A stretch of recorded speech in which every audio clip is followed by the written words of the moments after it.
Welcome back to the Flex Diet Podcast. I'm your host, Dr. Mike T. Nelson. On this podcast, we talk about all things to increase muscle, increase performance, improve body composition, do all of it within a flexible framework without destroying your health. Today on the podcast, we've got Dr. Thomas P. Seager. He is a PhD and associate professor at the School of Sustainable Engineering and Built Environments at Arizona State University. He's also the co-founder and CEO of Morozko Forge. So if you like cold water immersion and all things related to that, you're going to love this episode. He also has a book called Uncommon Cold, The Science and Exposure of Cold Plunge Therapy, and a new book he just put out on testosterone. And we're going to talk all about that and a ton of stuff related to cold water immersion, such as brown fat, metabolic health, physiological resilience related to cold exposure, a little bit about heart rate variability, some other things related to testosterone and cold exposure, his book, The Uncommon Testosterone Book, mitochondria, brown adipose tissue, alternatives to TRT, how he got Morozko going, and a whole bunch of other stuff. So I think you'll find this podcast super interesting, as I've been doing cold water immersion most days that I've been home since, this is over 5 years now, which is wild. I ended up getting one set up right before COVID happened. And since everyone was in lockdown, I got to do cold water immersion almost every day for quite a while, well over a year. I still do it right now. I do think it is useful. We get into all the intricacies of it here. And the sponsors of the show today, we've got some electrolytes from LMNT, which are very tasty high sodium electrolytes. You can go to the link below for that. We got my friends over at Tecton. So if you're looking for ketone esters, this is a great way you can put your body in a state of ketosis without having to do a ketogenic diet. Each can currently has about 10 grams of a ketone ester. The nice part about ketone esters is they much more reliably raise your ketone levels in your blood compared to ketone salts. Usually, in my experience and based on literature, ketone salts will probably only get you around 1, maybe 1.5 millimolar levels of ketones. Ketone esters can go quite a bit beyond that. So they have some really cool stuff coming out very soon. As soon as I get the green light to let you all know, I'll let you know about that. A full disclosure, I am a scientific advisor and ambassador to them. I also want to let you know that the Flex Diet Cert opens coming up June 16th for 1 week, 2025. If you're looking for ways to improve your knowledge of nutrition for performance and body comp, we also talk about recovery via sleep, NEAT, exercise, and 8 total interventions, everything from protein, fats, carbohydrates. How do you set all these up to increase metabolic flexibility and do it in a sustainable, habit-based way? So it's not just, hey, have this X amount of carbohydrates and you're good to go. We look at, as I mentioned, exercise, movement, and then primarily focus on nutrition. We've got a ton of great expert interviews there, everyone from Dr. Stu Phillips to Jose Antonio, Dr. Mike Ormsby, Dr. Dan Party, Dr. Eric Helms, and many others. So if you want more information on that, hop on to the newsletter. Go to MikeTNelson.com, get on the newsletter, and then you will get all of the information delivered directly to your inbox. Side note, if you're really into cold water immersion, this fall, coming up in October 2025, the Physiologic Flexibility Cert will open again. That is the 4 areas to improve your body's resilience, become easier to recover, faster recovery, and more anti-fragile. The intervention number 1 there, that pillar, is temperature exposure, as we talk about in this podcast. So both cold water immersion and also sauna. So if you're really interested in that, look for that one. That will open again this coming fall. So enjoy this podcast, Dr. Thomas Seager, all about all things cold water immersion related.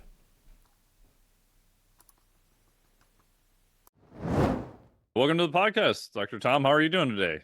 It's a pleasure to be here. I'm doing really well.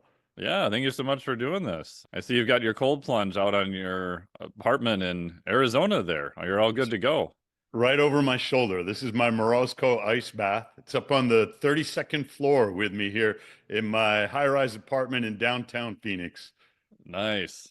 I had a buddy years ago who was going to convert a freezer and he was going to stick it on the second floor of his apartment. And I looked at where he was staying and I'm like, I don't know what the structure outside your apartment is rated to. It looks pretty hokey. And then two, I don't think you understand how much water one of those things actually holds if you had an issue. So Having it outside means that the water, it drips down below me. yeah. And that's a lot better than to the apartment on the 31st floor. So it's a consideration. And I'm doing this podcast, but Mike, would you please not tell my landlord? Yes, yeah, no. All right. Yeah. How did you, because you were the first person I ever heard of talking about cold plunges. The first one I ever even tried was a Morozko Forge many years ago, actually. And I had heard about it. I started doing some research on it, looking into it. And we so happened to meet up with a friend who had access to one. And it was way colder than I thought it was going to be. Like I live in Minnesota. Like we've done the old polar plunge and that type of thing. And Yeah. that was a long time ago. But there's something different about willingly doing it and getting in. And then when we did the jumps in the lakes like many years ago, it was just get in, get out. But it's different to get in and to catch your breath and to stay with it and not just instantly get out, because everything in your body says, this is stupid. I should get out of this thing. What am I doing? That sounds right. Yeah. That's the sympathetic nervous system response. That's the fight or flight response. You first get into the ice bath, and your body is wired to say, don't do this. Yeah. You should leave, right? This is dangerous. Every cell in your body is telling your brain, we are going to die. So that's the sympathetic division of the autonomic nervous system, and it is there to keep you alive. But your ancestors, like mine, they had to do things in the cold water, whether that was forage or fish, gather mussels or whatever it is that they relied on the water for their sustenance. And sometimes that water was really cold. So after about 30 seconds, when the dopamine hits your brain and the norepinephrine begins to hit your brain and you're over that gasp reflex that is associated with the activation of the sympathetic nervous system, the dive reflex sets in.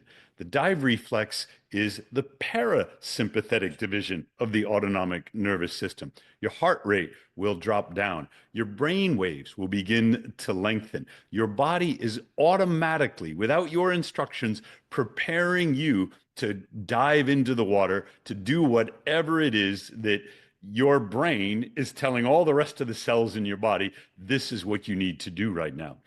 After 2 or 3 minutes, if you're not cold trained, you might feel the urge to shiver, which is fine. It means you've activated your metabolism. The cold thermogenesis is defending your core body temperature. And let's say you come out, you will feel fantastic. Yeah, that's the craziest thing. I converted an old freezer back in 2020. Yeah, 2020 at the beginning of the year, right before COVID and everything happened. So when we were doing all the lockdown stuff, my garage is a training area, and so I got to do that almost every day. And the thing that I noticed about it, and I've still done it most days when I'm home, God, 5 years later, I always thought that once I'm more adapted, that the process of getting in would get easier. And the weirdest part, and you're laughing because you know what's next, is that it got easier, but it never got easy. Like even Yeah. 5 years later, there's right before you get in, and it doesn't, if it's 45, 37, 50, you always have that hesitation of like, what am I doing? This is stupid. Why am I trying to do this again? My assumption when I started is that part would go away or be very minimal. But it seems like there's always that hardwired portion that just never completely goes away. Viktor Frankl wrote a book called Man's Search for Meaning. Yes. Yeah, it was half memoir and half scientific sort of investigation into his experiences in the Nazi concentration camps, the death camps, and being shuttled around and how to survive. One of the things that he said was he coined a phrase called anticipatory anxiety. Nothing Mm. bad has happened yet. But anxiety, it lives only in the future. Fear can live in the present moment, but anxiety exists in your imagination. When you're imagining things that are going to happen, they haven't necessarily happened yet. So Frankl has this phrase, anticipatory anxiety. There is another phrase, and this one was coined by Dr. Tim Noakes in South Africa, Yeah. called anticipatory thermogenesis. Oh, So I didn't know he came up with that. That's cool. he's the one who invented it because he was monitoring Lewis Pugh. Lewis Pugh is this extreme cold water swimmer from the United Kingdom, and he's swam at the North Pole, and he does this to draw attention to the plight of the environment, and he wants to protect the oceans, so he's going to go swim in Antarctica. And where are you going to train? South Africa. He contacts Tim Noakes to monitor his training. And Tim Noakes noticed that Lewis Pugh's core body temperature would go up by more than a degree Celsius before he even got into the water.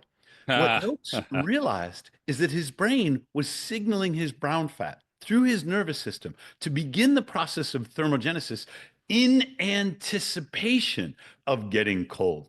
So to tie this back to Frankl, when you're experiencing anticipatory anxiety, your brain is imagining something that hasn't happened, but your cells respond to the clues, to the signals that your brain is sending out. They have no choice.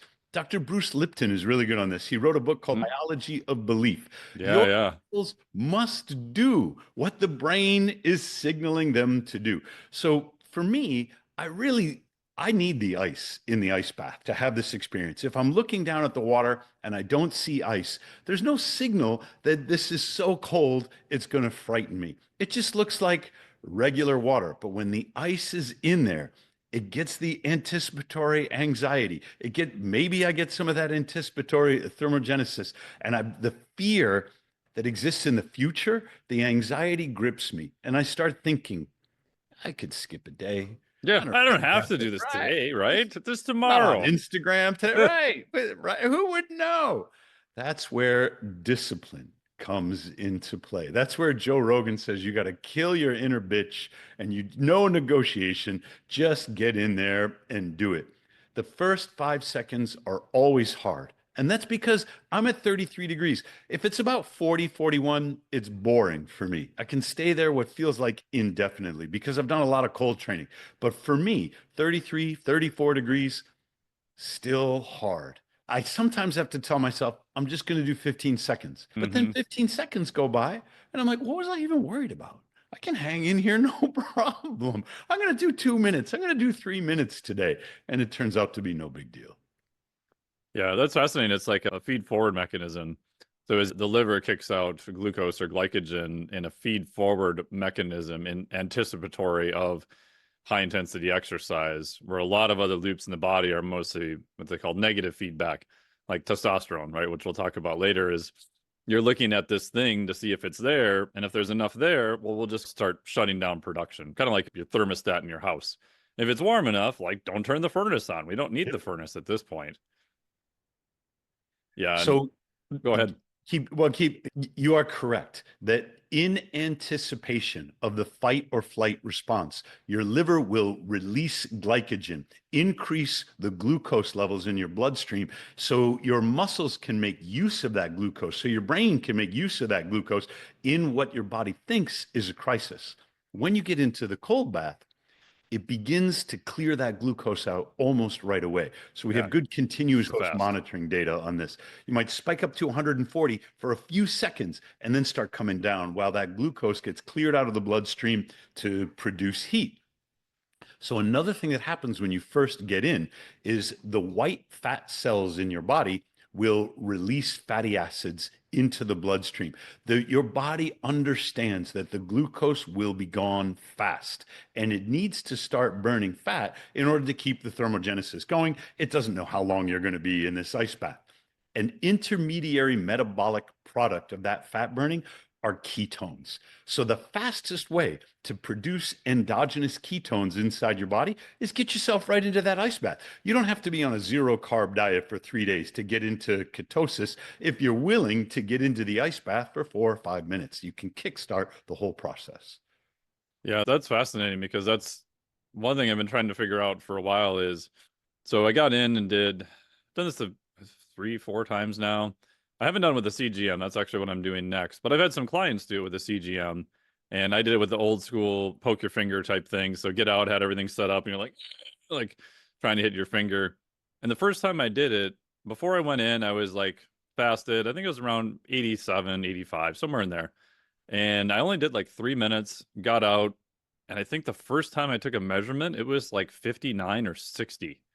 And I was Wow. like, wait a minute, this is wrong. I goofed up the thing. I got fluid in it or something like that.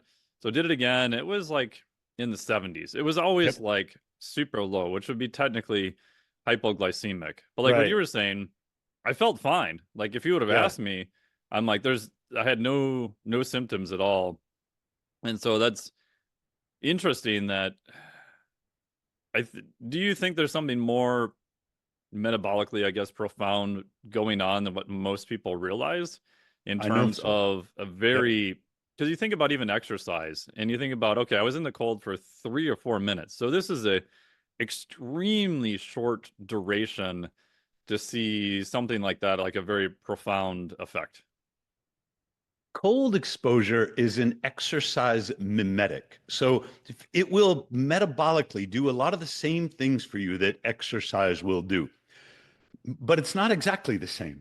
That is, cold exposure is the best way to induce mitophagy, which is removal of damaged mitochondria, and mitobiogenesis, replacement of those damaged mitochondria with new, higher quality mitochondria. Exercise will do this too, but cold exposure is better at it. What exercise will not do is brown fat. Cold exposure will beige existing white fat cells by making new mitochondria inside them, and cold exposure will recruit new brown fat into your body the way that exercise never will. And what can exercise do that cold can't? Well, you can't build cardio by getting into Yeah. the ice bath. So there's some things that only exercise will do. There's some things that only cold exposure will do, even though there's a lot of overlap between them. How much do you think we can modify adaptations to brown fat with cold exposure?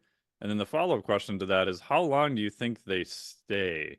Because one thing I've noticed, and maybe you've noticed this too, is it appears like I've done it enough now where I can push my adaptation to it pretty fast. But when I first started, it took quite a while. Like I would start at 50 degrees and I would go slow. And I've done this with several people since then. And it took like a long time to get down into temperature where the temperature felt okay. Like I could do what I call the David Goggins, Joe Rogan distress Right. method, where force yourself to do it and you just live through it. But to get to the point where it felt relatively easy, took many months to get down in temperature. Wow. But I I would wasn't go away. anticipating you were going to say many months. But Yeah. go ahead. So we'll come back to that. Maybe there's a better way to do it. But when I would leave, I go to Texas, let's say, for 2 or 3 or 4 weeks, and I would come back. At least it felt like I started over again. And maybe that's not true, but maybe there's a nervous system component to it. And then two, do we know how long it takes to build up brown adipose tissue? And is it an asymmetric thing where it takes a long time to build up, but goes away pretty fast? Or is it like cardiovascular aerobic adaptations where it takes a while to get up here, but it's a slow erosion on the other side too? These are great questions. We do know how long it takes. 2 straight weeks where you go every Mm, day into the cold plunge, and you will notice a change in your brown fat. If you have the PET scanner that yep. indicates whether there's brown fat in your body, you can measure it. It used to be that medical doctors thought there was no such thing as brown fat in adult human beings. They're like, well, infants have plenty of it because the muscles aren't mature enough to shiver. So infants use brown fat to defend their core body temperature. That's how infants stay warm. But the doctor said everybody grows out of it. And it was around 2007, 2008, where a team in Sweden said, we don't think that's right. We've got these PET scans, and they're from cancer patients. And the PET machine, it uses a lot of power.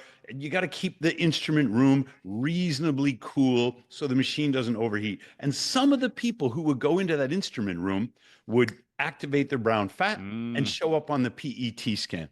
Well, the Sloan Kettering Institute said, no way. Those Swedes don't know what they're talking about. We're going to go over 10,000 of our cancer patient PET scans, and we're going to find out.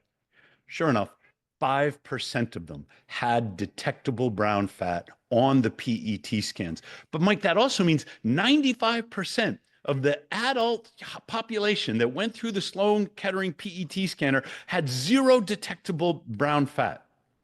That's terrible because brown fat is not just for cold thermogenesis. It is an essential secretory organ. So it's associated with lean body mass and it's associated with metabolic health, but it's also associated with higher levels of brain-derived neuroprotective factor and FGF21, which helps clear out the amyloid plaques that are commonplace in Alzheimer's dementia. One of the jobs of the brown fat is to protect the brain against damage, whether that's mitochondrial injury, metabolic dysfunction, or traumatic brain injury. Another job of brown fat is to communicate with the thyroid to regulate the metabolism. When there's no brown fat to convert thyroid hormone from the inactive to the active form, to stay in constant communication with the thyroid, then the thyroid can become dysregulated, whether that's Hashimoto's or whether that's Graves' disease. Restoring the brown fat will remodulate the thyroid function so that there are now cases of people who had Hashimoto's and the medical doctors tell them, well, this is a lifetime chronic degenerative disease. You're going to have to take these meds for the rest of your life. No, they don't. Hmm. Because after they start a program of ketosis and cold exposure, there is no indication of Hashimoto's abnormalities in their blood markers at all. And as long as they maintain a healthy metabolism, there's no reason to think that their thyroid dysfunction is ever going to return. So how long does it take? 2 weeks. You will notice changes. These are physiological changes. And then how long does it take to lose? Well, we've never done that experiment, but there's an informal experiment that happens in Phoenix, Arizona, and it's called the Phoenix Wimp. You're in Minnesota. I went to school at Clarkson University in northern New York. So this is why I Yeah. say hockey country, because they just did the NCAAs. And Clarkson had to play Wisconsin in the Final Four and unfortunately lost. Oh. Right? It's March, late March. This is the time at Clarkson when the students come out in the shorts and shirtless and they're playing frisbee in the snow and they're like, spring is here. The days are longer than the nights, finally. But the fact is, graduation will be the first week of May, and we'll all be taking bets on whether it's going to snow at graduation. The point is, in Phoenix, you lose that tolerance for cold. If it gets down to 55 degrees, I'll see my neighbors. They got their ski caps Oh, and they yeah. got their big winter coat. They're going to spring training, baseball games. And that's why these teams come here. The snowbirds come down from Canada and they say, oh, we're going to get some sunshine. But the people who've lived in Phoenix for a year or two are all bundled up in scarves and mittens. It's because they have no brown fat. It takes 2 weeks to build. It probably takes more than a year to lose it. There Hmm. are other thermal defense mechanisms. Vasoconstriction is one. And they fade out slowly. They will come back fast if you are willing to challenge your body with the cold. Oh, that's super interesting. And on the brown adipose tissue, is that doing something to convert the T4 to T3? Is it like acting as a converting type organ, I guess, in air quotes, It's or how does that exactly work? what it does. Yep. So Huh. you get this, the thyroid manufactures thyroid hormone. It responds to thyroid stimulating hormone to rev up its activity. So if you have very high levels, for example, of thyroid stimulating hormone, it's like your body is really trying to reach your thyroid. It's like, we want more thyroid hormone. So it revs up the stimulating hormone, but the thyroid isn't necessarily responding. And part of the problem is the thyroid doesn't have the brown fat to stay in communication with and to cooperate with in the production of active thyroid hormone. Without brown fat performing this essential conversion of inactive to active forms of thyroid hormone, it's no wonder your thyroid becomes dysregulated. That's fascinating. I've explained it to clients like, imagine the TSH is like you stepping on the gas pedal, but your engine is very poorly tuned. Like you're Correct. trying to get the car to go faster, you're jamming on the gas, but it's like just not it's not doing anything. That's right. Got it. So tell us like what would be the protocol you would use? You mentioned 2 weeks, and then you kind of looked at me funny when I said a couple months. So if there's a better protocol, like I'm all about testing it out. Like what would you recommend? Well, there are two things going on. One is the physiological, and we can measure the physiological, and the other is the psychological, which is typically only reported sort of your own personal subjective experience. So the physiological, I am surprised 2 months, and I don't know if you were going every day, but for me, it's every day in the morning. You can see the sun shines on my balcony, and I get out there. I get a, like, I call it my Huberman dawn because he's such a big Yep. deal about waking up to the sunshine, and I get in my ice bath. However, I spent a week in Cartagena, Colombia. The Army Corps called me up. I have some friends, and they said, "Hey, we really want you to come down and be part of this NATO science workshop. It's in Cartagena. Will you talk about artificial intelligence and synthetic biology?" I don't know anything about these things, Mike, but they respect that I'm a thoughtful guy. So a week down there, and I'm like, I'm going to jump in the ocean.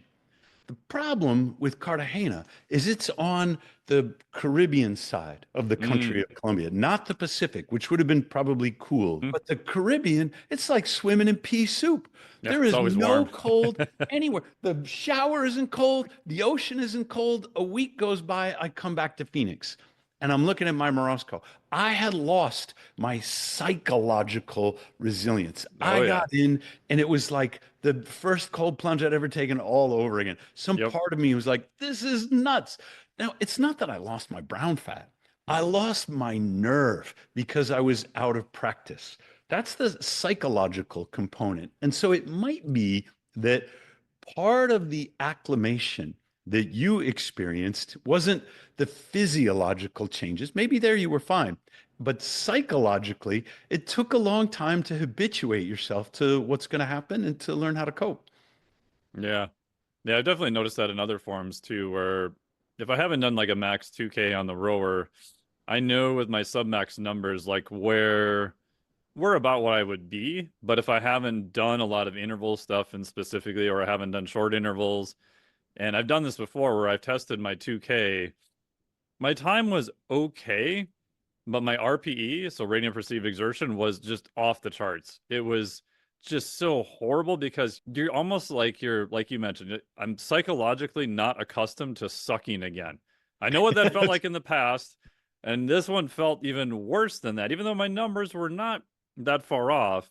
But then I do a training block where I do some high intensity intervals, I do some other stuff to prepare myself, and then you do it and it still sucks. It always sucks when you do a high RPE for a test, but it wasn't quite as bad. It was almost like I lost that mental capacity to just get used to the suckiness again.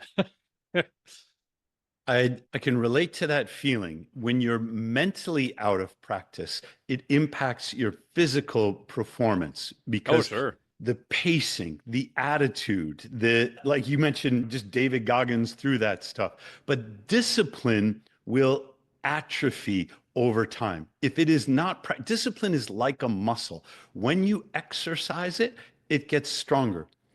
Huberman had Goggins on his podcast, and he said he was saving this little piece of neuroscience to explain to David. Huberman said there's a portion of the brain called the anterior mid-cingulate cortex, and it will only grow when you do things that you hate doing. If you, I'm quoting him now, he goes, if you love the ice bath, the anterior mid-cingulate cortex doesn't grow at all. But if you hate it, and you do it anyway. That is the portion of your brain in which discipline resides. Huberman went even a little further and he said, some scientists believe that is the seat of the will to live. And it is larger in athletes who push themselves to the edge of that motivation. It is probably, although I've never seen the data, larger in somebody who's doing ice baths at temperatures that frighten them. And what is the line between so my little hypothesis, and this model has been established for a while, is the U stress versus distress. So the EU stress of do something, it may be a little bit harder, but in general you can recover and I could come back and do that thing again in a shorter time period. A distress event would be more like an athlete's competition where it's probably a lot harder, but the only thing we care about is performance. But the cost to that thing is much longer. Post event, it may take you 5, 6 days, even a week or two to get back to normal training again.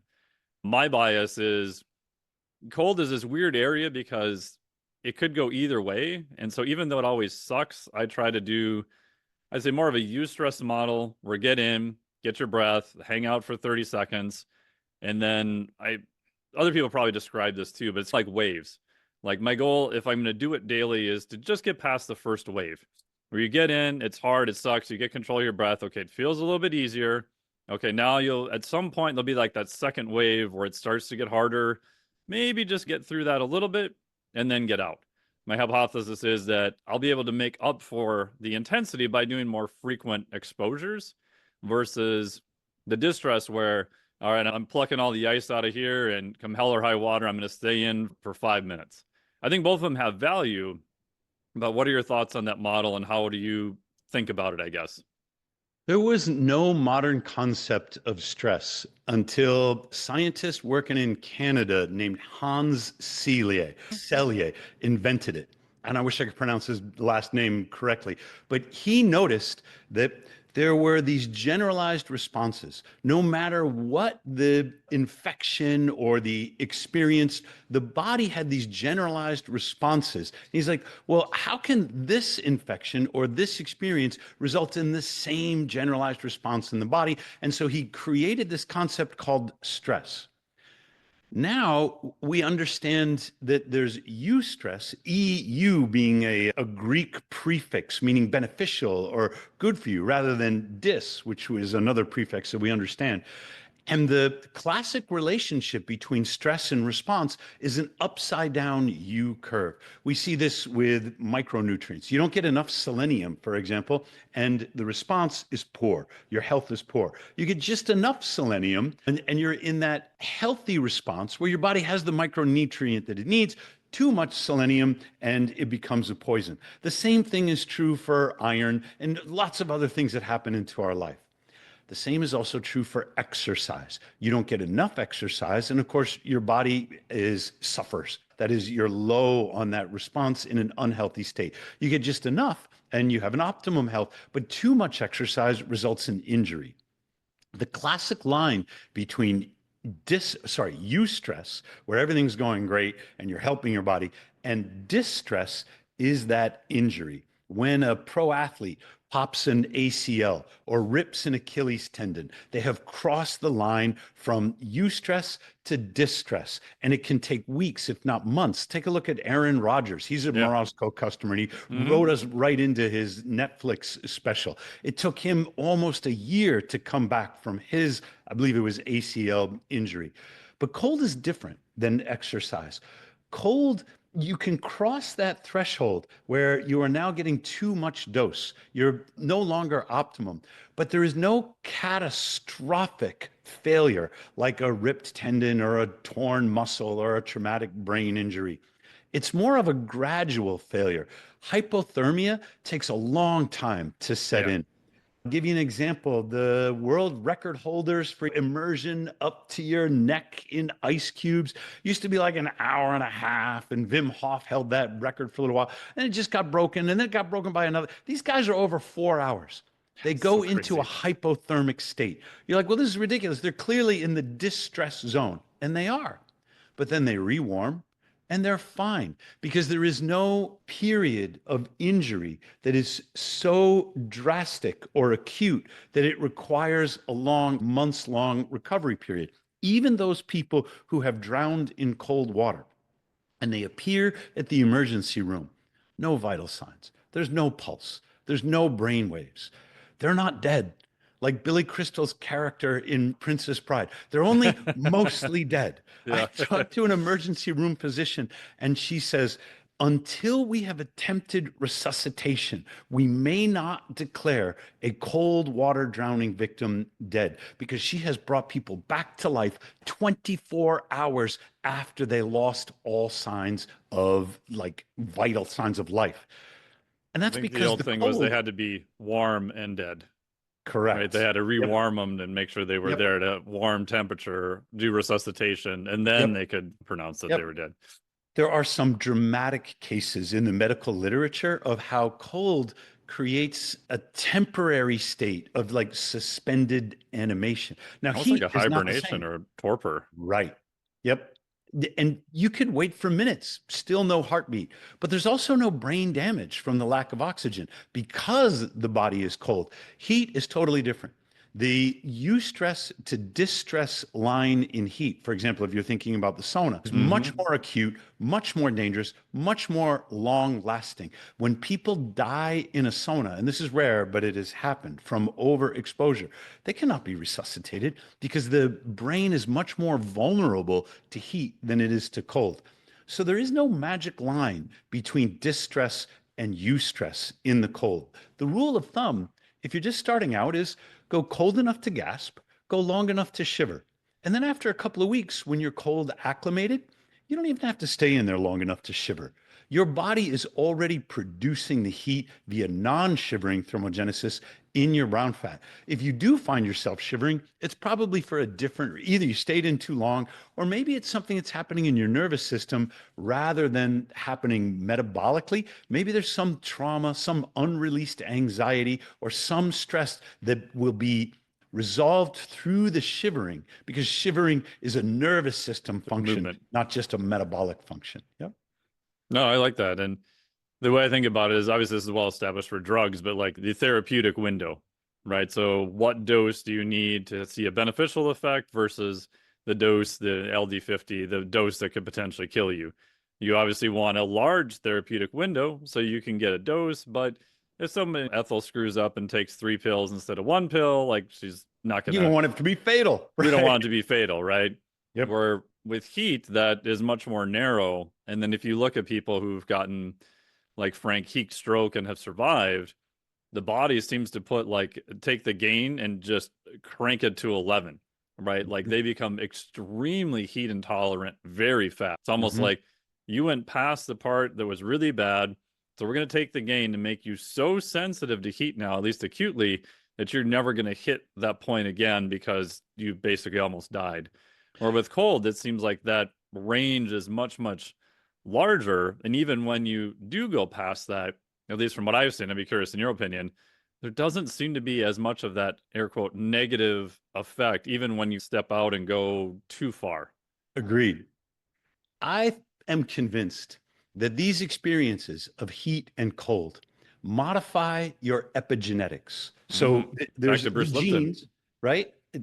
We're not modifying our DNA. We are modifying the expression of our DNA. And one of the ways that this happens is to coat the DNA with these methyl groups. It's called DNA methylation in a way that can turn a gene off or to change this epigenetic structure to turn a gene on. So someone who has this near death experience in the heat and result as a result becomes extremely heat sensitive has likely modified the expression of their genome through this epigenetic structure that creates an automatic response. They don't have to think about it. Their body is now rewired to respond to heat in a certain way.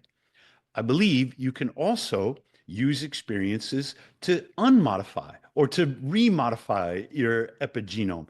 Cold is likely one of those experiences. And The story that you tell yourself, that is the reason you're getting in cold, the meaning that you make of the experience, is part of that epigenetic modification. These stories exist in our brain, in our imagination. And as Lipton points out, the other cells in the body can't tell the difference between what has existed in our imagination and what has existed in whatever we're going to call this real world.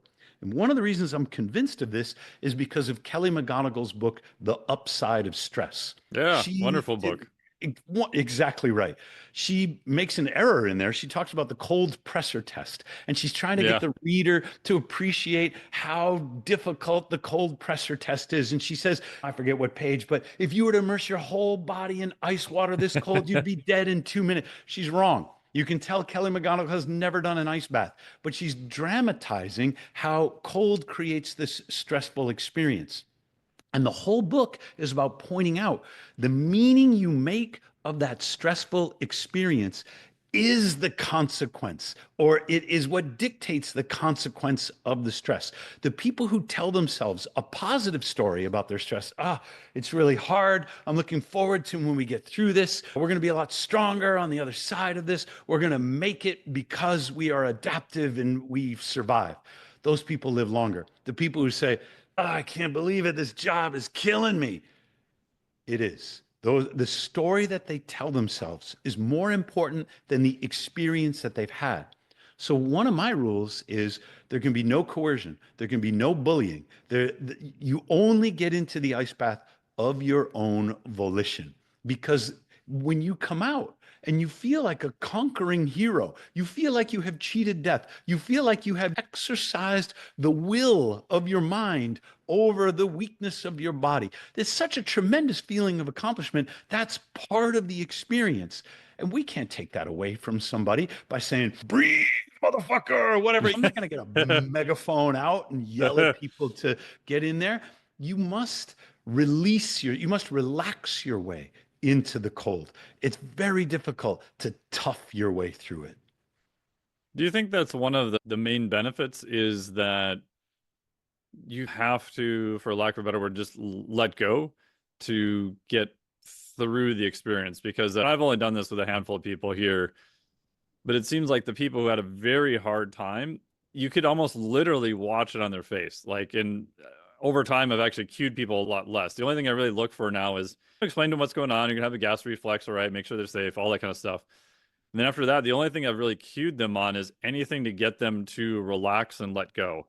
And you can almost watch like people who are fighting it, and then all of a sudden you get them to let go. It looks like they just, like, their whole composure and everything just changes, and then it gets easier and they stay in much longer. Versus, and I've had this happen with myself too, days where I have to remind myself of this. It's like, I'm just going to fight through for 60 seconds. It's like, no, I just need to let go, relax. I do a lot more open-ended stuff now. Okay, whatever time I get to is the time I get to. If it feels really bad, I'm going to get out. I'm going to at least make it to 30 seconds, get control of my breath, be in a relaxed state. At that point, I can decide how long I want to go, where I'm feeling. It just seems like that's, at least in my limited experience, a theme I've seen over and over again. I've caught this on video. There's a former civil engineering student of mine at Arizona State. She graduated, she stayed friends with my daughter, and she got into this bodybuilding where the women get really ripped and they wear a bikini and okay. So she became very conscious of body composition and muscle tone, and she won her first competitions. Wonderful. And then she said, well, a lot of the ladies are doing ice baths. I should probably look into that. And my daughter is like, my dad invented like the ice bath. Come on over. She gets in and she's using the same mentality that works in the weight room. One more rep. We're going to flex. It was terrible. She lasted like 30 seconds. And then she saw my daughter go in. Now, my daughter trains in Krav Maga. My daughter's very tough, but she has a different mentality about it. When she gets in, it's relax, breathe. Nothing bad is happening to me. This is what cold feels like. Well, my former student watches my daughter go through and she says, I want to try again. The next time she gets in, she does 2.5 minutes because she's not fighting it anymore. You can find the video if you search online for set your ice bath to a temperature that frightens you. And you can see this person who's naive and thinks they're going to toughen up and they're going to get through it that way. And then this person who's like, I'm just going to relax my way through it. I'm going to surrender to the cold. I'm going to let all the problems that I bring dissolve into the water. And it's a much better experience. So from her, I learned what the problem was when I was selling to the NFL. So these football players, they use the ice bath for recovery. And I got a call from Tennessee, and it was this football player's wife, and she was upset. He hates it. He wants to send it back. It's too cold. It's an ice bath, right? Like, what were you thinking? He didn't send it back. In with that football player, like combat mentality. So the next call I get, I can tell this story because he's not anonymous about it. My phone rings and he goes, yeah, I just tried one of your ice baths. I got to get one right away. I go, oh, that sounds great. I'd love to sell you an ice bath. What brought you to us? He goes, well, I coach football and we use ice baths a lot. And I've never really been anything like yours. And I want to get it right away. At what level do you coach? And the whole conversation changes. And this guy goes, well, I coach in the NFL. I go, I've heard of the NFL. Maybe I've heard of your team. He goes, yeah, I coach the New Orleans Saints. It's Sean Payton calling me up and saying he wants an ice bath right now. And I say, Sean, coach, I'd love to sell you an ice bath, but I won't unless you make me one promise. What's that? I got to be there to coach you through the first time because I've gotten calls from guys in the NFL and they don't have the right attitude about it. They go in there and think they're going to tough it out and then they're not happy about it. I want to be there and I want to coach you through. He said, that's great. Come on up. We had a great time. I asked him the things about early times in his career, because the early time in Morozko and times when he was struggling. He told me a story that has nothing to do with ice baths, but I'm going to repeat it here. He says he was an offensive coordinator with the Cincinnati Bengals, beginning of his career, if I'm remembering this correctly. He had a crappy week. Like it had been a tough season and it was a particularly tough Sunday. And when you have a tough Sunday, you want to get right back to work Monday morning. He gets into his office in Cincinnati and there's a voicemail. And he's got an answering machine back in the, he's got to hit the button, right? Bill Walsh on his answering machine. And Bill says, hey, Sean, I see what you're doing there in Cincinnati. It's really innovative. And I think I get what you're going for. You should keep it up. I think it's great. This is Bill Walsh. Hang up. Sean goes, I called the guy back right away. He didn't answer. I've never talked to Bill Walsh. But can you imagine the type of individual who's coaching another team, notices what an assistant coach on some rival team is doing, realizes that it all blew up in his face and said, that guy probably needs an encouraging word. This is the way I want you to talk to yourself when you're in the ice bath, Mike. I want you to talk like Bill Walsh talks to Sean Payton. When your toes are hurting, I want you to say, hey, toes, I know what you're going through. I see what's happening here. We're working on something, right? It's going to take a minute. You're still on the team. You hang in there. I know you're hurting. The rest of the body is getting a lot out of this. When we get out, I'm going to warm you right up. Talk to your body, not like you're angry at it for letting you down, but like you love that part of your body that whatever it is screaming at you in your ice bath, and you're going to reassure it that it is on the right path. You are going to have a better experience. Yeah, I love that. When I started doing ice bath stuff and reading the research, I very much was like, oh, the physiologic response and you're training your hormetic response or adaptive homeostasis. And like we talked about, all those things I think are beneficial. But 4 years later, after doing it, even now, I'm convinced that while there isn't a ton of data on it, I think the psychological aspect of doing something that's difficult, that's how I got into it, is something I want to do something difficult that wasn't time intensive, that I could do every day, right? To like train that muscle, to train that discipline. Like you can do that with exercise, but you got to be careful. It takes a little bit more time. Or 5 years later, there's still that decision to get in the ice bath. There's still that decision just how long you're going to hang out. And there's still that relief of when you're done. And I think those psychological wins, which is maybe you're similar. I like doing that in the morning, do a little aerobic training, do it after that. You feel better. You did the hard thing first thing in the morning. I I think that's an underestimated component of just psychological training that you can do day in and day out that does have some other additional benefits to it. I agree. There is now some data that we're gathering. One of the best physiological measures of psychological resilience is heart rate variability. You Yeah. probably know a low resting pulse is indicative of good cardiovascular health. So if your resting pulse is below 60 or something, oh, you're in great shape. But heart rate variability is not the same as pulse. It is the difference between the beats, and it's measured in microseconds. So you might have this pulse and then a microsecond different pulse rate with your next beat. That is your heart responding to the different demands of the body. And what are those demands? Breathe in, breathe out. Can change the space around the heart cavity, can change your pulse in this microsecond scale. Your thoughts change your heart.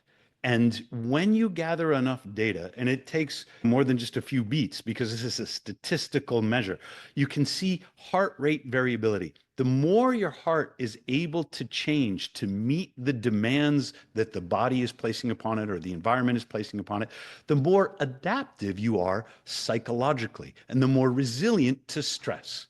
Now we're seeing people with very low heart rate variability ratings on their Whoop strap or their Bio strap or whatever it is move up by 2, 3 times by that measure. There's a lot of different measures of heart rate variability, but they're moving qualitatively in the right direction after they start a program of ice baths.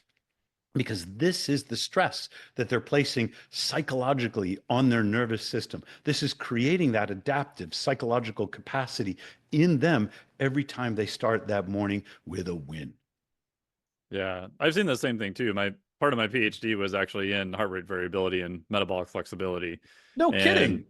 yeah, so that's what I was looking at years ago before you had devices like on your phone you could measure it. We had 20 grand worth of used equipment. I had to write a friggin' MATLAB code to do the thing. They had to come into the lab and do all this monkey motion. And now you can do it on your phone. And I've seen the same thing in my own clients and other people that initially, if they push too hard, you will see a little bit of a drop, but then almost always it goes up. And I think that's the combination of the physiologic. And I think a lot of it is the psychological too. Like we just talked about, that it's very empowering to go, okay, I did the hard thing. So being stuck in traffic or this next thing, it's not as sucky as that ice bath I did this morning, right? So you're talking about anticipation and worry.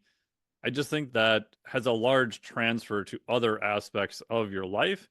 And so not only are you probably raising your baseline of HRV, you're also kind of dropping that sort of erosion of it during the day by calming down more other unnecessary stressors throughout your day. Agreed. There are so many people who report that experience to me that they're reporting something real. But being able to capture it in a physiological Yep. measure like heart rate variability, put it on a graph, show a time series to them, builds their confidence that they're not just fooling themselves into thinking this, and it's more than a placebo effect. I love the placebo effect, despite the fact that people disparage it. I'm like, give me these positive benefits at low cost with no side Yeah. effects. But it is not a placebo. It is a physiological change in the way the body works. What would you recommend for people? Oh, before I forget. So if you had like someone who's brand new to cold water immersion, they come to you and they say, "Hey, I just bought a Morozko Forge. It's awesome. I love it. I'm gonna do this. I'll do whatever you tell me. Like, give me what you would consider like the best protocol to start out. Where would you have people start?" There's almost no one that comes to Morozko who is entirely naive to cold exposure Right. Most of because them have already experienced it, I'm sure. it's Morozko is a huge investment. I think our cheapest ice bath is like 10 grand. And most people aren't dropping 10 grand because they saw a Joe Rogan video or Yeah, something like yeah. that. Where they typically start is with cold showers. And the difficulty here is you can get metabolic benefits off of a cold shower, but the body does not respond to partial cold water immersion the same way that it responds to whole body cold water. Whole body is going to initiate the dive reflex, and that's not guaranteed when you're in the cold shower or when you're doing just submersion of a single limb or something like that into ice water. So by the time they get to us, they're usually experienced. But every once in a while, there is somebody, multiple sclerosis. There's something like 17 FDA approved drugs for multiple sclerosis, and none of them are as good as an ice bath. for managing Really? symptoms. Huh. Yeah. Parkinson's is another one. You know that Parkinson's is a disorder of dopamine receptors in the brain. Yeah, Well, substantia nigra. yeah. If you get into the ice bath and you have doubled or tripled or quadrupled the dopamine levels without exogenous dopamine, it feels great. Parkinson's patients have told me that they respond, they have fewer tremors, a better gait, better Hmm. posture, that they feel like they have better control over their body after they start a practice of ice bath. So sometimes these people will come and they'll say, look, I really need this to manage my disease state. How should I start? And typically, what I'll say is cold enough to gasp, long enough to shiver, but they don't want to fool around. They want to set a thermometer, they want to set a timer. I say, okay, start at 55 degrees, just do 3 minutes. Next day, go down 1 degree Fahrenheit. Next day, go down 1 degree. You can do 1 degree Fahrenheit a day. Well, I got a call. It was maybe 2.5 weeks after they took delivery of their Morozko. And this guy's like, I'm sticking with it. I'm 1 degree a day, but God, this is hard. Like, oh, what temperature are you at? I asked, he goes, I'm down at 39 now, 1 degree a day. I go, well, hang on a second. Did you think you could keep making it more challenging every single day? And yet it was somehow going to get easier? He goes, I never thought about that. I'm like, of course it's hard. Why don't you just stay at 39 for a couple weeks? Call me back, see how it goes. This is what he still plunges at 39 to this day. And this is a good temperature for him. He feels that gasp reflex. He's got no desire to get down to the ice chunk zone. He feels like he's got better, he's managing Parkinson's, like he's got better symptomatology, slower progression of the disease. Stay right where you are. So this 1 degree a day rule of thumb is partly a psychological trick that says it's kind of like Tony Robinson's 1% better every day. Hmm. Now, Tony doesn't do exponential mathematics. I don't think he really understands what that curve means. But rhetorically, it is a way of making a commitment to increasing challenge and constant improvement. When you find that sweet spot that is working for you, it's totally okay to say, this is where I'm going to stay. I don't need to go longer. I don't need to go colder. I'm getting what I need out of my protocol. And everybody is different. Yeah, that's the one thing I found too is that I tend to have people start warmer and then slowly go down. And again, I don't know if there's any right or wrong. I like your approach too, which is great.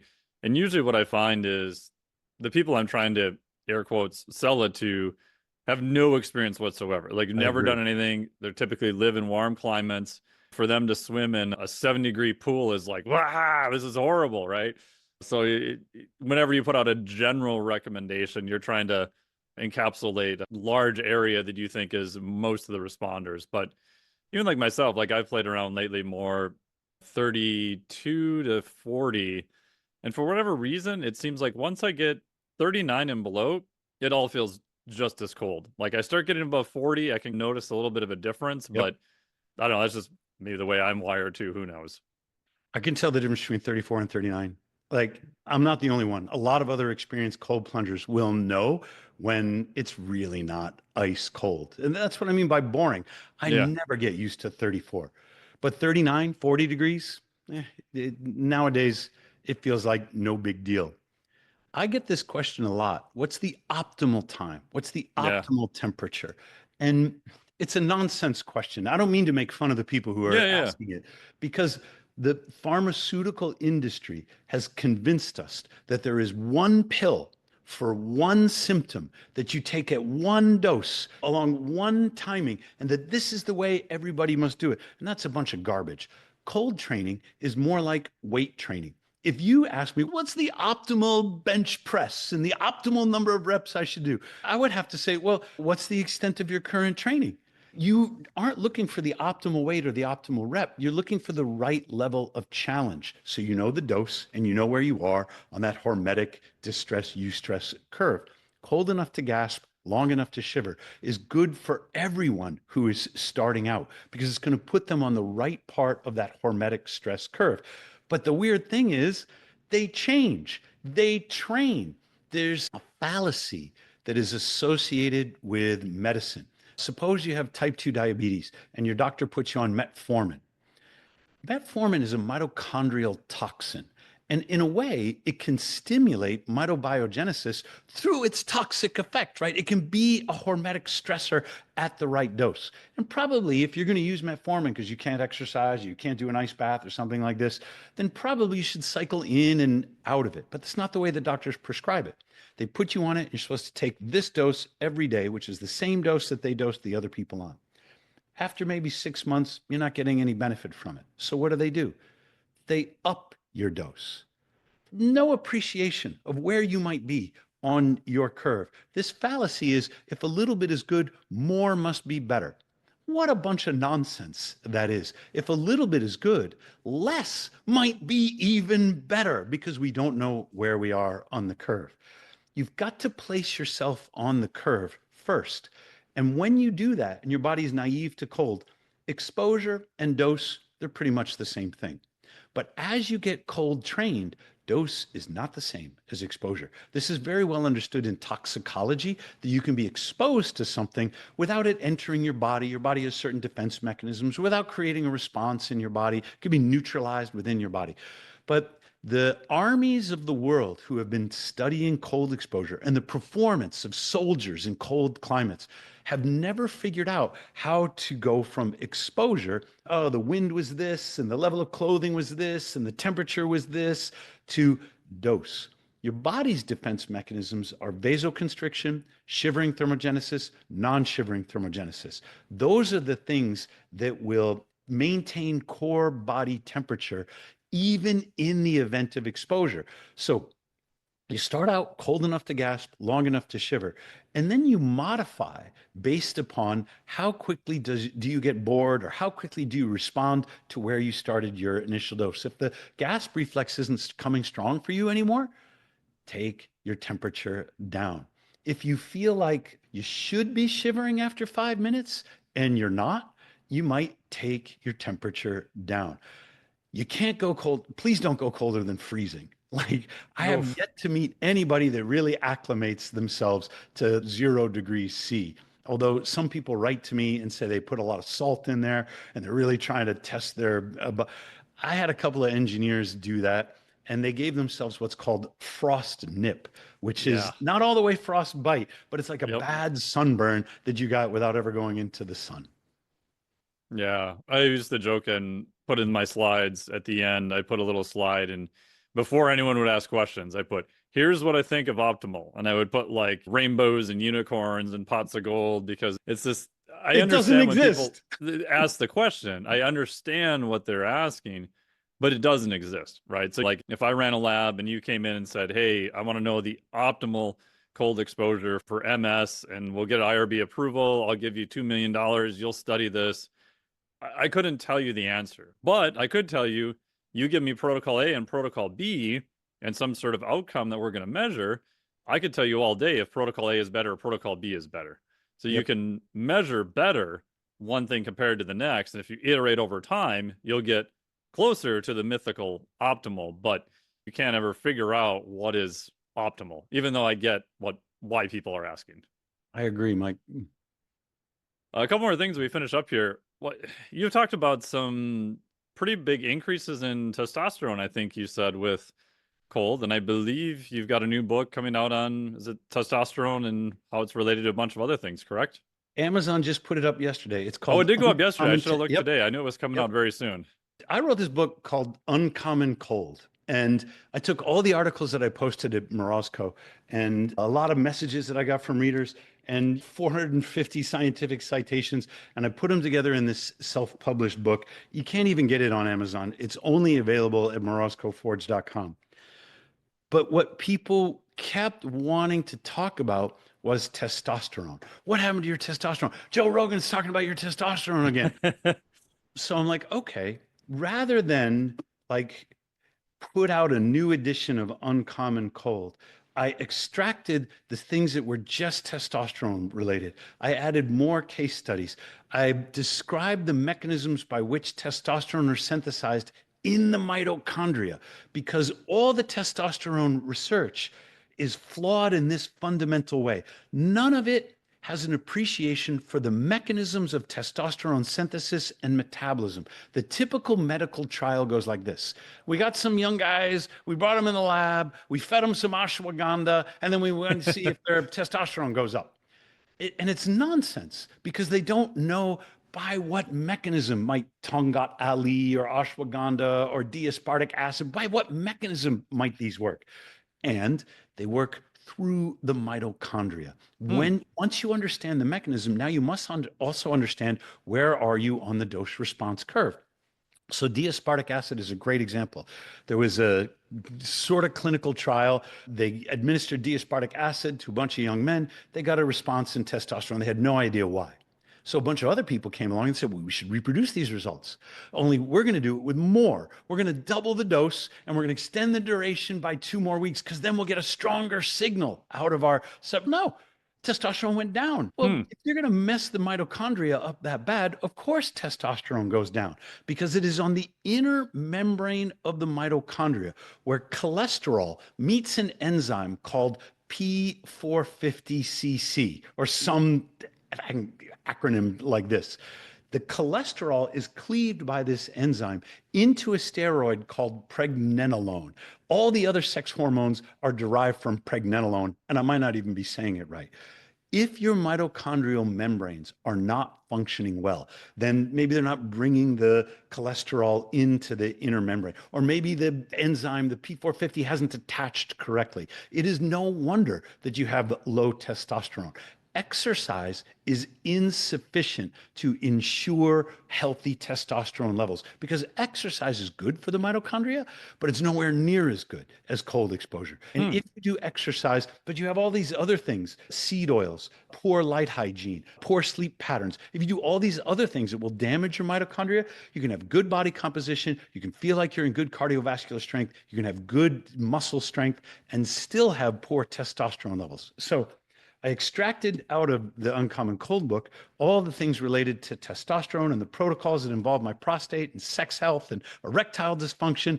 And I've added these case studies and this additional research, and I put it in a book that's about 225 pages called Uncommon Testosterone. We'll see if it sells, Mike. Like, I hope you go buy. I bet it will. I hope you post a review, right?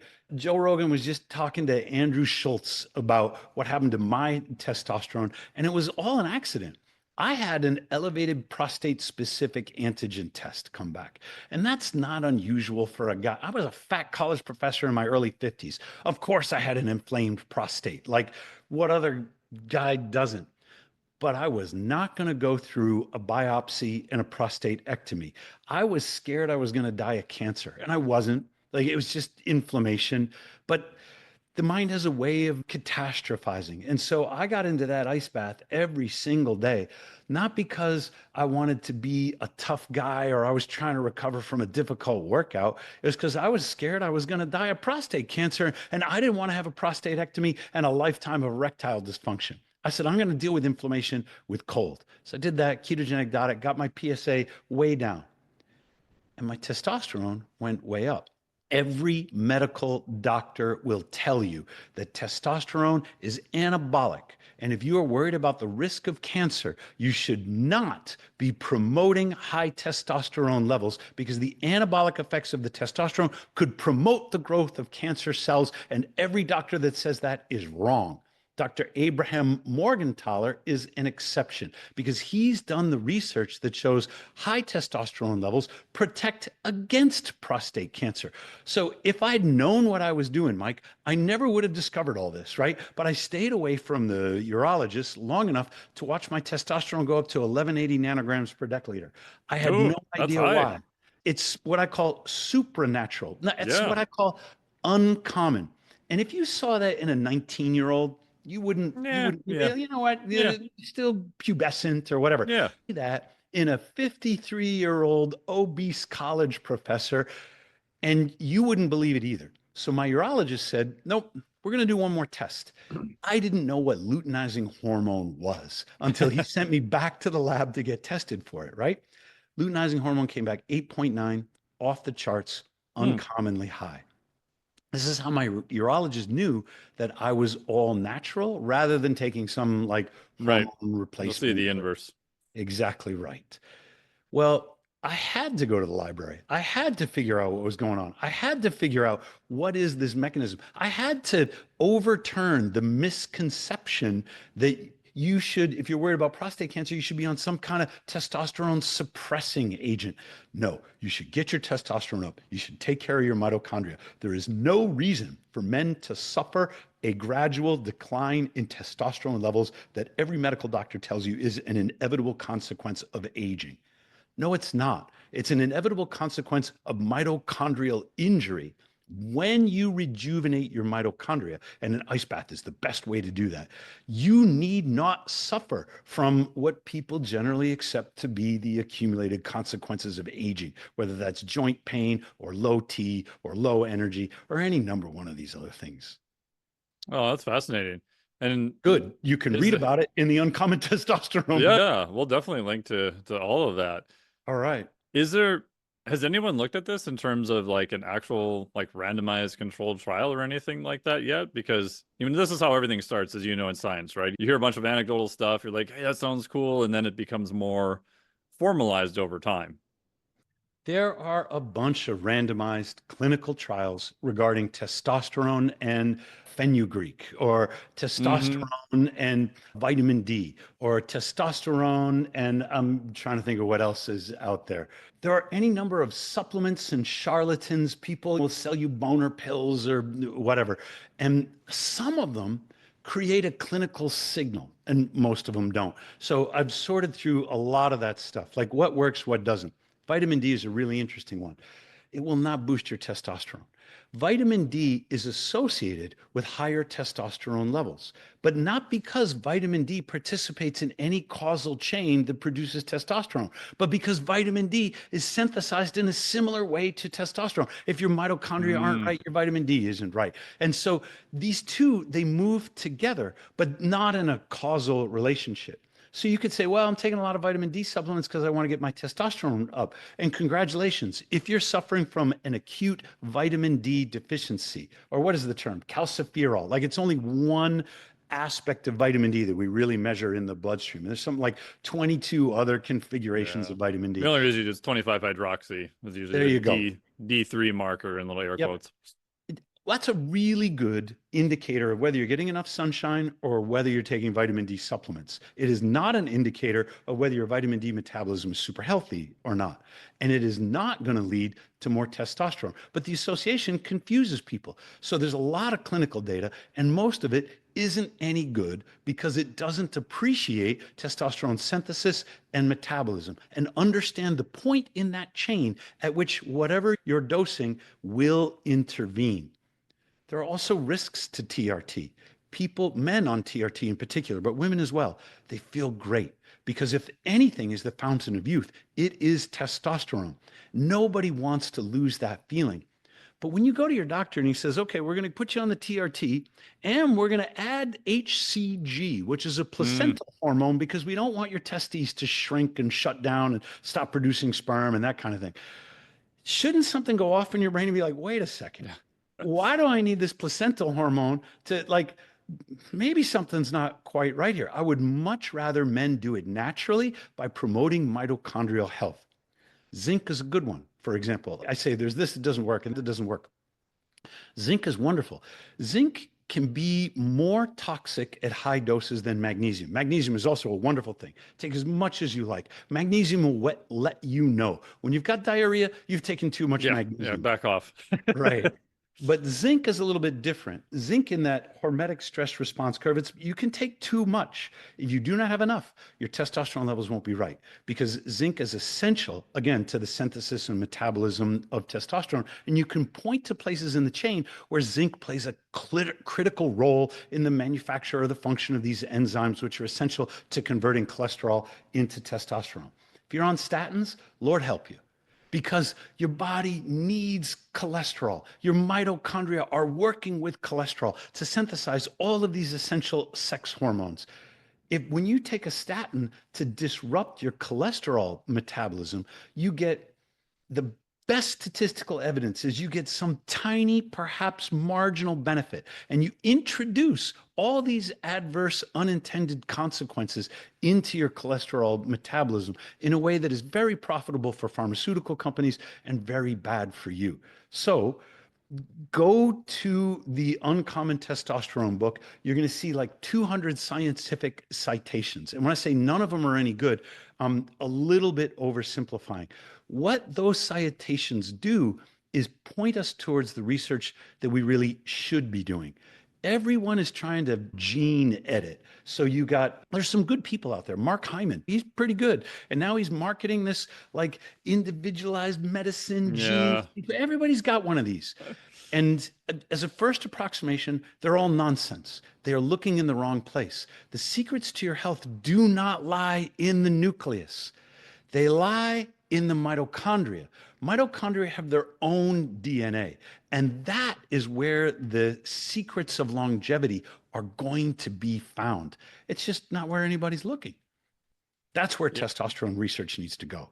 Yeah, I would agree with that. I usually, on the random one-off consults I do for especially guys coming in and asking about TRT, it's usually my role is like, okay, here's the questions you want to go back and ask your doc.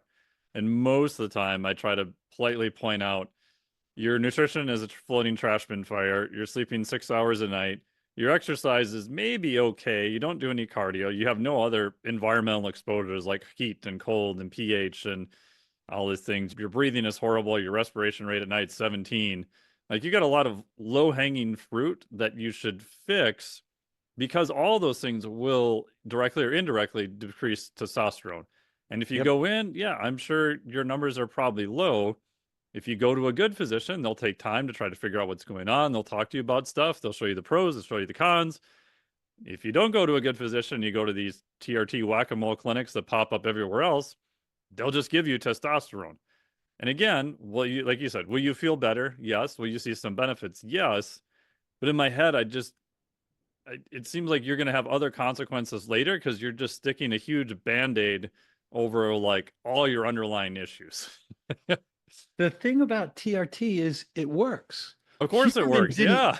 Huberman didn't get jacked in his lab. Rogan, you see his ice bath video, and Rogan is ripped. And both of these guys are like, yeah, I'm on TRT because I feel so much better. I wrote to Mark Bell. I was on his podcast. We're talking testosterone. And Mark Bell is famous for taking quantities of testosterone that you wouldn't even give a thoroughbred racehorse because he's out on that experimental edge. And he was making fun of me. He's like, you think you have testosterone. When are you going to get serious? And all these men are right. TRT works. But I'm not a bodybuilder. I'm not an Instagram model. I'm not an MMA fighter. I'm not trying to compete in these ways. I'm just trying to live a long, healthy life, write my little books and teach my classes and run an ice bath company. And so if I needed washboard abs and a totally jacked Liver King sort of physique in order to maintain my audience and make my living, I would do it too. Sure. But don't tell me that you're natural. Don't tell me that you got so ripped by taking liver supplements or something like that. It makes no sense. Once you experience, this is what men have told me, once you experience the trajectory from low energy, no motivation, being depressed, can't just get yourself off the couch, to levels of testosterone that are like supranormal, 1250, 1400, you don't ever want to take the chance of going back. You don't ever want to be like, I don't ever want to feel that way again. And so they stay on the TRT and maybe they're done having kids. Like maybe long term, it's all going to work out fine for them. I think in an acute case, TRT can rescue somebody, whether it's a man or a woman, from a really miserable quality of life. But not doing all the other things, it's supposed to give you the motivation to do the other things. Yeah. It's supposed to give you the self-esteem and the confidence to take care of your diet and your sleep and your light hygiene and all the other things so you can get off the TRT. Jack Kruse has this great line, if your body can make it, you don't need to take it. And I think it's very compelling. Yeah. And I do agree that if some people are using it as a bridge to do these other things because they have no motivation and everything else as they're trying to fix those, cool, that's fine. And again, everyone makes their own individual choice. I think TRT isn't really necessarily horribly dangerous or anything like that. But I think there should be, like you mentioned, more long-term thought put into the cost, because there are a percentage of people who go on TRT who can never go off, not even Correct. fertility reasons aside. They Yep. just have natural shutdown. You can give them all the HCG in the world. It just doesn't seem to restart. Again, is that everyone? No. Is that a small percentage? Yeah, it's pretty small percentages from urologists I've talked to, but rarely do I hear physicians mention that also. So it's like all things. Like, I think people should have the personal freedom to do what they want, but they have to be educated on here's the pros, here's the cons, whether it's TRT, psychedelics, whatever, things that are still quasi illegal within the government. There's some definite real benefits to it, and there's definitely some cost. And in general, in physiology, the higher you go on benefit, there potentially is a higher cost associated with it. There's no physiologic free lunch. My son was 6 years old when he was diagnosed with type 1 diabetes. My doctor, who was a friend and a neighbor, he handed me an orange and a syringe so I could practice drawing up the insulin and injecting it into the orange. This is before insulin pumps. He said, your son has diabetes and your life is going to change. Nobody leaves this hospital until you figure this out. And I felt grief, partly as a parent, as a dad, like, how did this happen? How did I not know? How did I not protect my son from this? I had no idea. And I would not wish, I'm very grateful for human genetically modified insulin, the E. coli bacteria that kick out human insulin for my son. Thank God that I get to inject him every day, right? But I would not wish that on anyone, where it's a lifetime where you are now dependent upon injecting a synthetic hormone into your body to sustain your life. That's where my son is. And I can't imagine somebody signing up, yeah, let's do that. I'm going to be better off. Just like me wanting to avoid the biopsy and the surgery. I will do anything to stay out of the pharmacy if I can, if there's any sort of alternative that I think might be promising to try instead. Yeah. So last question, we'll ask you all about the cold forge or the Morozko Forge. If someone were to do their own little testosterone experiment, because this is done on one of my lists of experiments I'm going to try again this summer, is get my blood taken before, see where it's at. I'm due for blood work again anyway. What type of cold exposure would you recommend? What sort of length of time? And then when would you recommend people get retested? So for listeners, they can go run their own experiment and be like, hey, let me test this out myself.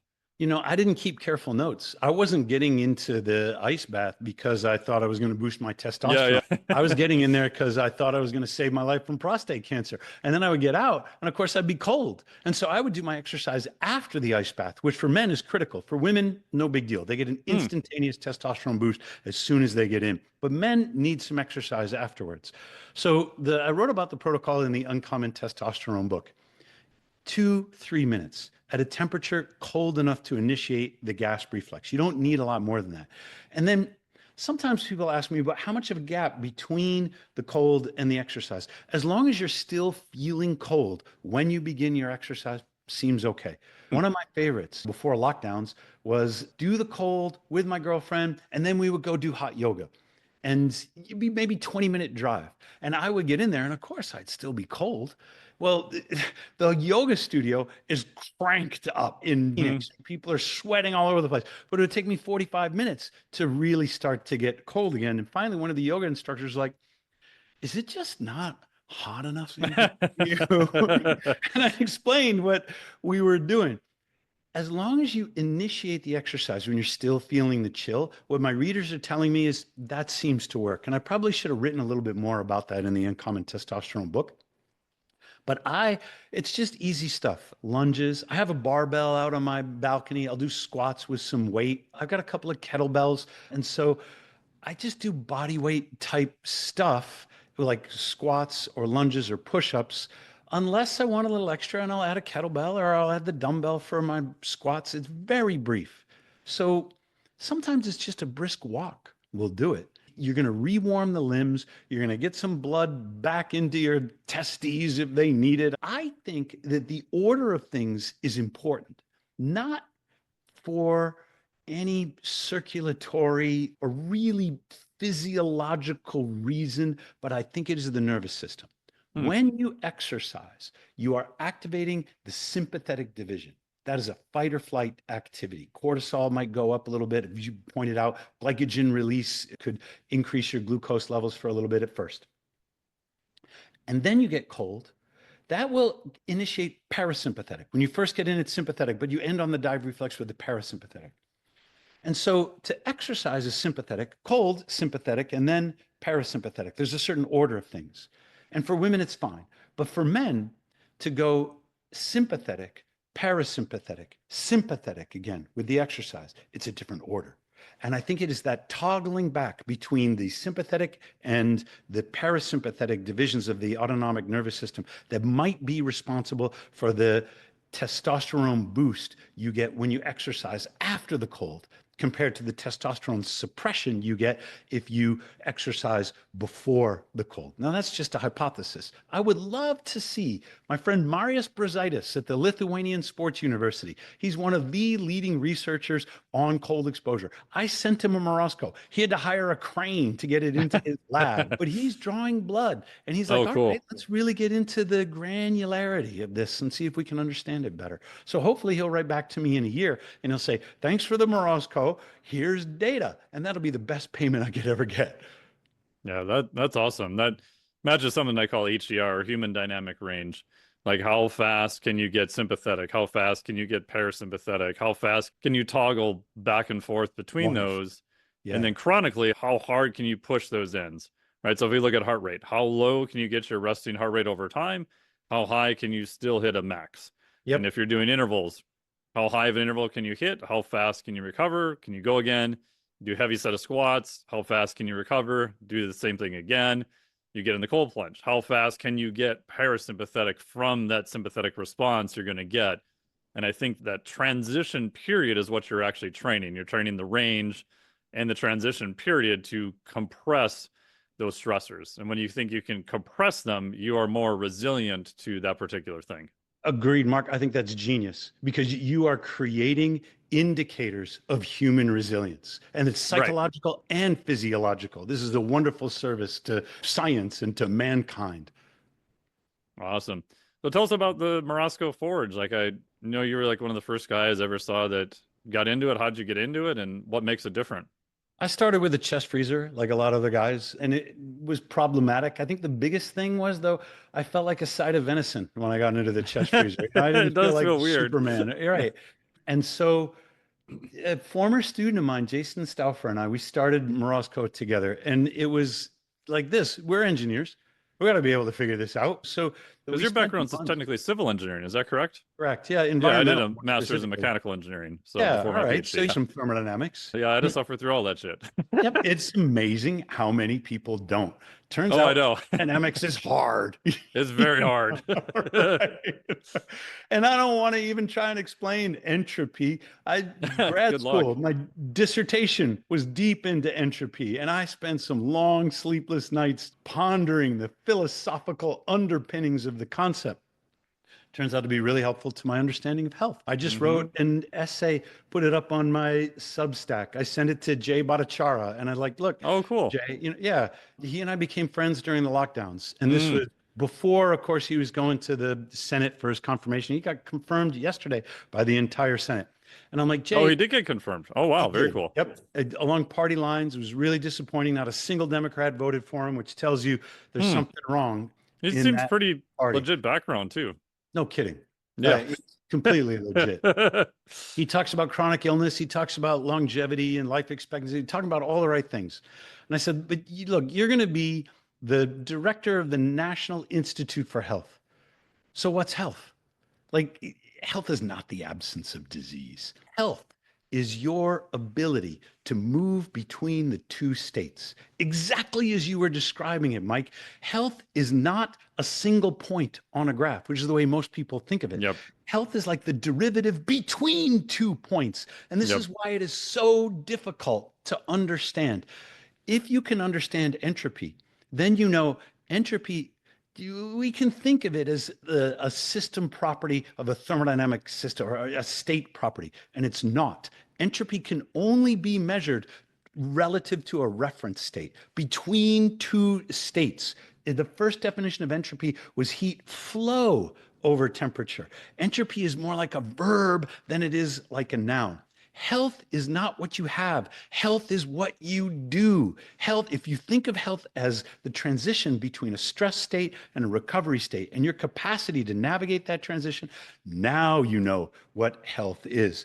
So Jay wrote me back and he's like, yeah, I remember the first time I encountered entropy. And that was it.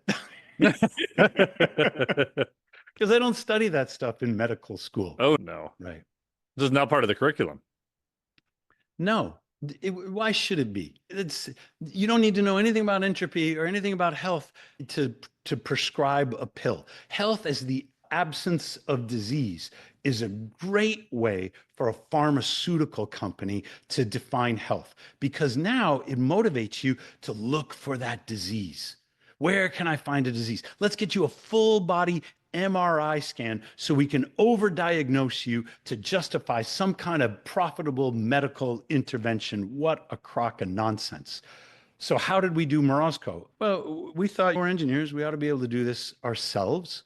We want to take charge of our own experience. There was nothing commercially available in the ice bath space. There were a couple of companies that did cold tubs, but there was nothing in the ice bath space. So we had to create it. Now you can't go to Google. As soon as you start typing cold, you get like 36 ads for all these Chinese-made manufacturers, right? You can get them at Costco. You can get one off a Sharper Image, and they're all crap. And a little bit, I'm talking my own self-interest. Yeah, totally. I've spent 6 years developing Morozko. We are still laboring over improving the product, getting it right, making it more reliable. It does what no other machine in the world will do. Because I'm an engineer, I don't work on health from the inside like a medical doctor would. I work on health from the outside. You can't always get to Coronado Island to train with the Navy SEALs. You can't always get up into the forest or the mountain stream. You can't always cut a hole in the ice in the state of 10,000 lakes or something like that. When you can't get into nature to give your body the stimulus and environment that it needs, Morozko is the next best thing to nature. I'm on the 32nd floor. You think I'm grounded? You think I'm electrically connected to the earth? I am when I get into my Morozko. I'm so far away from the ocean. That's okay. I've got electrolytes in the water in my Morozko. I live in the hottest city in North America, but that's all right. I've got cold on my balcony. So my job as an environmental engineer is to make the machines that empower people to maintain their own health. Now they don't have to care who's in the White House or who's directing the HHS, who's been appointed to the NIH or the FDA or the CDC, and they all look like great appointments to me. I'm so pleased with the change in stewardship of these institutions of public health, but they're just institutions. No one is responsible for your health in Washington, D.C., unless you happen to live in Washington, D.C., because you're the only one that is in charge of your health. All the language and all the processes of reimbursement and health maintenance and all these institutions are designed to disempower you, to disenfranchise you, to take away your own agency, when you should really be making your own decisions. You should really be buying books like this, listening to podcasts like yours, talking to people who have been where you have been before and saying, I wonder if that would work for me. Awesome. And are there different models you have now? And what's the difference between the models, kind of recommendations, if it's personal use, professional use? We have all of those. There must be 6 different Morozko models or something now, because someone will call us up and say, well, can you make one like this? And we do a lot of custom work. And when we see a good idea from one of our customers, we're like, okay, we'll do that more. So we recently thought about how to present our catalog. And I asked my media team to do it like this. The most important thing about the model is the metaphor. What do you think about when you're getting into the Morozko? So this is a classic bath. I've had this experience. I drive up into the mountains around Payson, Arizona, and I get into the stream. And I let the stream go over my shoulders and cover me in cold water. That's the bath experience. But for you in Minnesota, you cut a hole in the ice. And you Which is actually really hard to do, actually, when the ice is thick. It's a lot more work than you realize. Are you using a chainsaw? We did an experience up north and we ended up using a chainsaw, but because the ice was so deep, you have to cut layers out to get down to the next layer to get to the next layer because it was so thick. But yeah. That's an excavation. Yeah. Right. But then when you go in, you have this more upright experience. And so we have models with different posture, and they're meant to evoke a metaphor. Are you in the ocean? Are you in the lake? Are you in the stream?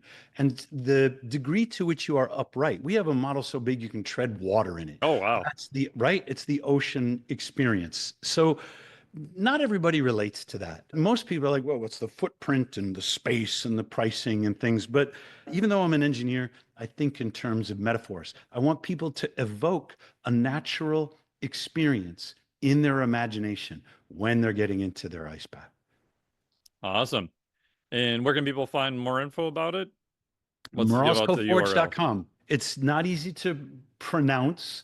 It's a Russian folk fairy tale character, a winter warlock type character. But we are now the #1 Google search result for like 4 different misspellings of Morozko. Yeah, I tried misspelling it and it still showed up. So yeah, exactly right. Yep. Google has finally found out who we are and that sometimes people want to visit our site. Yeah. Awesome.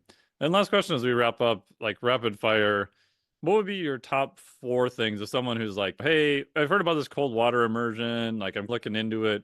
What would you say are like the top 4 reasons they should consider it? There are things that make Morozko different than any other tub. One of them is grounding.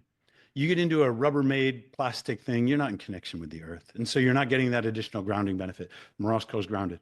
The other is salt. Morozko is warranted for use of any sulfate salt. So magnesium sulfate, zinc sulfate, potassium sulfate, copper sulfate. You can put the electrolytes right into the water. I've got a recipe for that. We don't use any chlorine. It's all ozone disinfection. And so that's part of why it's all the other pieces that we use are salt tolerant. So grounding, salt.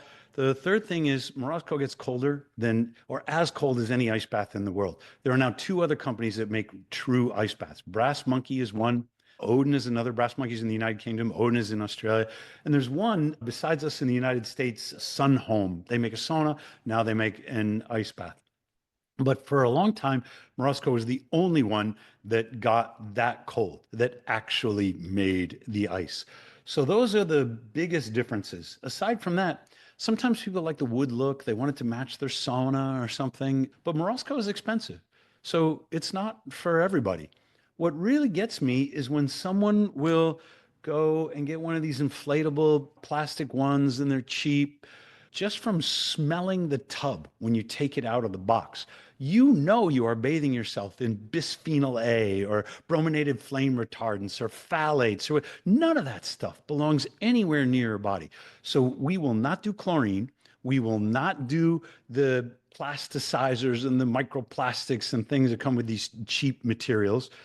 Part of why we're so expensive is because we're made in Phoenix, Arizona. And we're not just a little bit. We're not just like assembled in Phoenix, Arizona. The wood comes in. The finish comes in. The metal is rolled in a mill, I don't know where it is, and it goes to a fabrication shop in Phoenix where they make the tubs. We are manufactured by craftspeople in Phoenix, and that's more expensive too. So for those people who are price sensitive, I get it. They might be better off in a Desert Plunge. Matt Kuiper, he runs Desert Plunge. He's a friend of mine. He's here in Tempe, and he's got a really good value product. It's not quite the same as Morozko, but it's a great place to get started. There are, I was going to say charlatans, but I'm going to be more direct. There are criminals in this business, Mike. You can't just Google around and find what you think is a good deal. If you're looking for a good deal, go on Alibaba, because most of my competitors are also sold on Alibaba for like a fifth of the price. And there are some reservations that people have off of ordering from Alibaba. That's where a lot of my competitors are getting their stuff. And then they mark it up 3-4 times, buy some Google ads, and they try and sell it to people who, because this is such a young industry, don't have the experience to really know what they're buying. Yeah. And that's one thing I've learned over my lifetime is if you want anything that's of high quality and high value amortized over a lifetime, it's just going to be more expensive. That's just how the world works. Like people want something that's of high value, high quality, it's not going to be cheap. The flip side is if you invest in it and it's something you use and you enjoy, you're going to have it for a long period of time. So, Which is exactly the way you should be thinking about your body. right. It's an investment in yourself. Yep. So it's, yeah. So Awesome. what we do is we offer the best, longest, most comprehensive warranty in the business. And there's a report on our website that compares our warranty in terms to everybody else in the business. The reason we do that is because we haven't got it all the way figured out yet. Like we're still trying to make the product better. And the last thing I want you to do is if you have an idea or a problem or something about your Morozko, last thing I want you to do is go on Reddit. Just call us up. You have a comprehensive, no questions asked warranty. Just let us know what the issue is. We will fix it. And then we're going to fix it for everybody else we make it for too. Yeah, that's great because there's nothing worse than if you buy something that is in that moderate price range and then it breaks and then the company just gives you the runaround, doesn't want to stand behind it. Yeah. And then, so I think of like e-foils. A buddy of mine, he bought a cheaper electronic foil and I asked him, I said, oh, how is it? He's like, well, it's not too bad, but I bought another one just like it so I can fix this one when it breaks. And I'm like, bro, you could have bought like a high-end one for the price you paid for two cheap ones. Like, Some people like to DIY that, which is okay.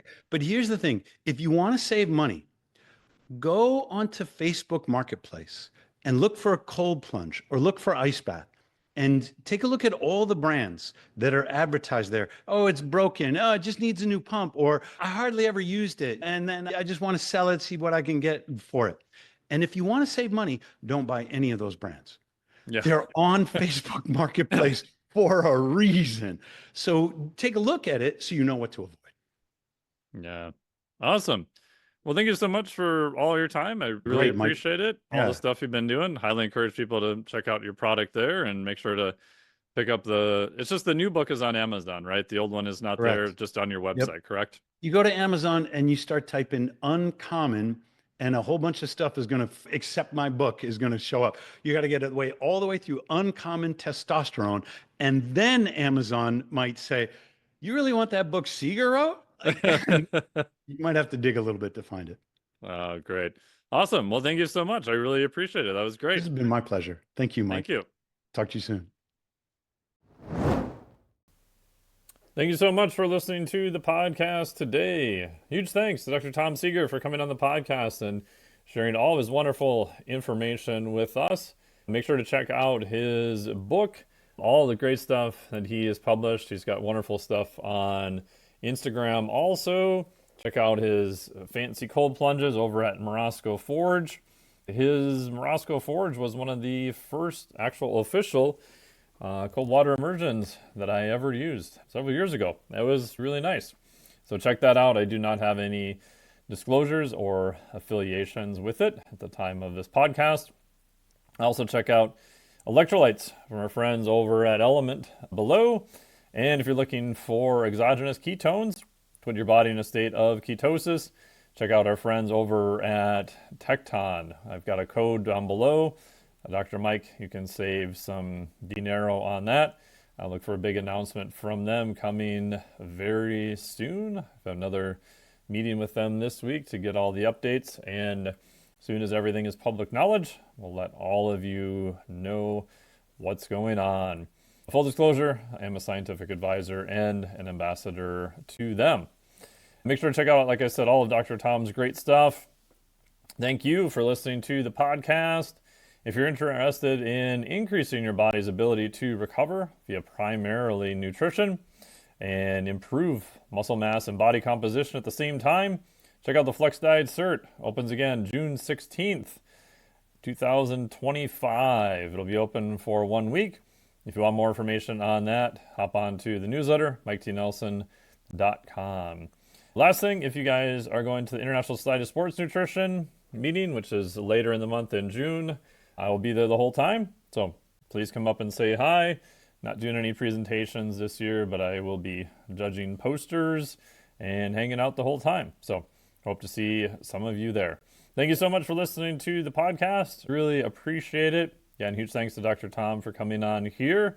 If you enjoy the podcast, please do the old download, subscribe, hit the like button, forward it to a friend, share it on social media. All that stuff really helps us get our information into more ear holes and spread the podcast. Thank you so much. Really appreciate it. Talk to all of you next week. Did you see that? Yes, the frog is certainly taking a beating on this show. Yeah, it's hard to feel sorry for him. We take a beating every show. This podcast is for informational purposes only. The podcast is not intended as a substitute for professional medical advice, diagnosis, or treatment. You should not use the information on the podcast for diagnosing or treating a health problem or disease or prescribing any medication or other treatment. Always seek the advice of your physician or other qualified health provider before taking any medication or nutritional supplement, and with any questions you may have regarding a medical condition. Never disregard professional medical advice or delay in seeking it because of something you have heard on this or any other podcast. Reliance on the podcast is solely at your own risk. Information provided on the podcast does not create a doctor-patient relationship between you and any of the health professionals affiliated with our podcast. Information and statements regarding dietary supplements are not intended to diagnose, treat, cure, or prevent any disease. Opinions of guests are their own, and this podcast does not endorse or accept responsibility for statements made by guests. This podcast does not make any representations or warranties about guest qualifications or credibility. Individuals on this podcast may have a direct or indirect financial interest in products or services referred to therein. If you think you have a medical problem, consult a licensed physician.